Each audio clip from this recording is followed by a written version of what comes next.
आज हम एक ऐसे महापुरुष की कहानी में उतरने वाले हैं जिन्होंने सिर्फ ये नहीं सिखाया कि जीना कैसे है, बल्कि ये भी सिखाया कि जीने के बंधनों से आज़ाद कैसे होना है। जी हाँ, आज हम बात करेंगे भगवान ऋषभ देव की, जिन्होंने हमें मोक्ष का पहला रास्ता दिखाया। लेकिन ये सिर्फ इतिहास का कोई पन्ना नहीं है, ये एक बहुत ही गहरा, एक अंदरूनी सफ़र है। इसे आप अपनी आत्मा की एक भूली हुई याद भी कह सकते हैं, जिसे आज हम सब मिलकर फिर से ताज़ा करने वाले हैं। जरा कल्पना कीजिए, एक ऐसा दौर जब कोई सभ्यता नहीं थी, कोई समाज, कोई नियम कानून, कुछ भी नहीं। इंसान बस यूं ही जी रहा था, अज्ञान, डर और भूख से घिरा हुआ। जिंदगी का कोई मकसद, कोई ठिकाना नहीं था। भगवान ऋषभदेव के जीवन में यही दो पहलू हैं जो इसे इतना असाधारण, इतना यूनिक बनाते हैं। उन्होंने एक राजा बनकर समाज बनाया, उसे जीना सिखाया, और फिर एक मुनि बनकर उसी समाज से वैराग्य लेकर मुक्ति का मार्ग दिखा दिया। ये अपने आप में एक अद्भुत मिसाल है कि कैसे कर्तव्य और वैराग्य एक ही जीवन में एक साथ चल सकते हैं। तो चलिए इस दिव्य यात्रा के पहले अध्याय में चलते हैं, युग की शुरुआत। जैन परंपरा ये मानती है कि जब भी कोई तीर्थंकर जन्म लेने वाले होते हैं तो पूरा ब्रह्मांड उसके संकेत देने लगता है। तो आइए देखते हैं कि ये भविष्यवाणी आखिर सच कैसे हुई। देखिए, जैन दर्शन में समय को एक सीधी लकीर की तरह नहीं, बल्कि एक बहुत बड़े पहिए यानी कालचक्र की तरह देखा जाता है। भगवान ऋषभदेव का जन्म अवसर्पिणी काल की शुरुआत में हुआ, मतलब ठीक उस वक्त जब इंसानियत को एक नई राह, एक नई रोशनी की सबसे ज्यादा जरूरत थी। और ब्रह्मांड के वो संकेत सबसे पहले किसे मिले? उनकी माता रानी मरुदेवी को। उन्होंने एक के बाद एक 14 अद्भुत और शुभ सपने देखे। एक शाही सफेद हाथी, एक गरजता हुआ शेर। ये सिर्फ सपने नहीं थे, ये एक दिव्य इशारा था कि एक तीर्थंकर यानी मोक्ष का मार्ग दिखाने वाली महान आत्मा उनके गर्भ में आ चुकी है। और फिर वो शुभ घड़ी आई। पवित्र नगरी अयोध्या में उस दिव्य आत्मा ने जन्म लिया। उनका नाम रखा गया ऋषभ, जिसका मतलब ही होता है सबसे श्रेष्ठ। लेकिन यहाँ कहानी में एक मोड़ है। ऋषभदेव सीधे ही कोई आध्यात्मिक गुरु नहीं बने, नहीं, पहले वो एक राजा बने। एक ऐसे राजा जिन्होंने बिखरे हुए इंसानी समाज की नींव रखी। सोचिए, उन्होंने लोगों को खेती करना सिखाया, आग का इस्तेमाल करना सिखाया, परिवार बनाकर एक साथ कैसे रहना है ये सिखाया। उन्होंने शादी की व्यवस्था बनाई ताकि समाज में एक स्थिरता आए। लोगों को अलग अलग कलाएं और काम धंधे सिखाए ताकि सब आत्मनिर्भर बने। वो एक बहुत सफल राजा थे, पर कमाल की बात यह है कि उन्होंने हमेशा करुणा से राज किया, किसी मोह या लगाव से नहीं। वो एक बेहद सफल राजा थे, सब कुछ बहुत अच्छा चल रहा था, पर फिर उनकी जिंदगी में एक ऐसा पल आया, बस एक पल, जिसने सब कुछ बदल दिया। एक ऐसा लम्हा जो उन्हें राजमहल से वैराग्य के रास्ते पर ले आया। जरा उस नज़ारे की कल्पना कीजिए।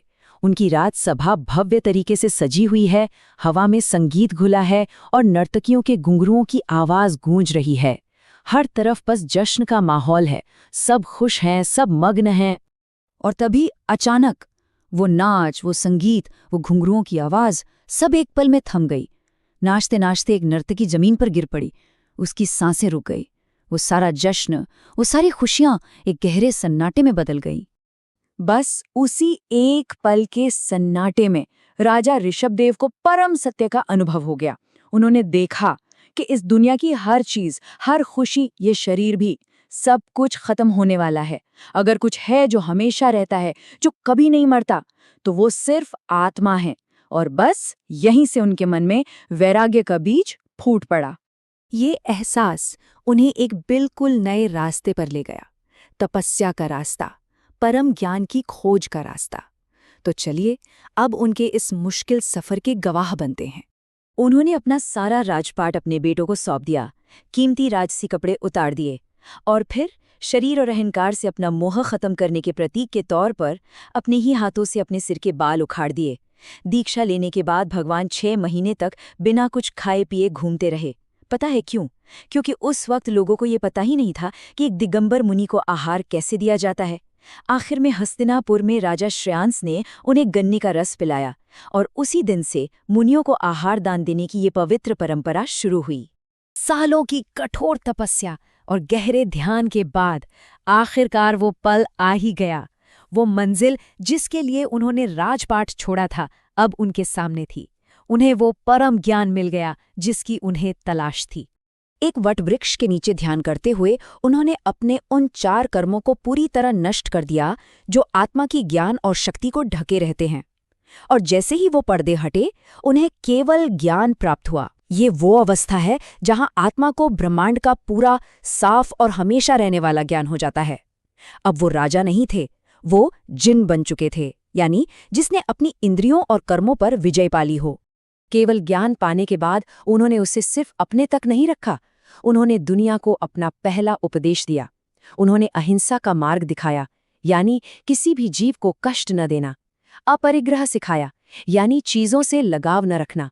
और अनेकांतवाद का सिद्धांत दिया, जो हमें सिखाता है कि सत्य के कई पहलू हो सकते हैं।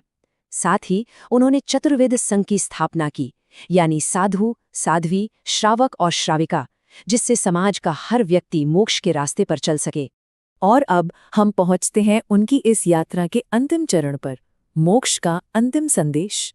अष्टापद पर्वत यानी कैलाश की पवित्र ऊंचाइयों पर उन्होंने अपने शरीर का भी त्याग कर दिया और अंतिम निर्वाण पाया।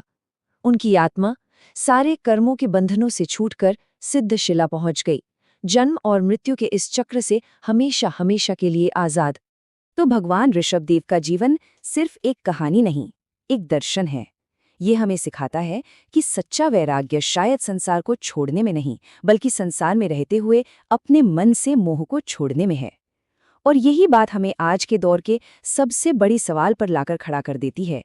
क्या ये मुमकिन है कि हम अपनी सभी जिम्मेदारियों के साथ भीतर से मुक्त रह सकें? क्या एक व्यक्ति एक राजा की तरह सारे कर्तव्य निभाते हुए भी अंदर से एक मुनि की तरह डिटैच्ड रह सकता है?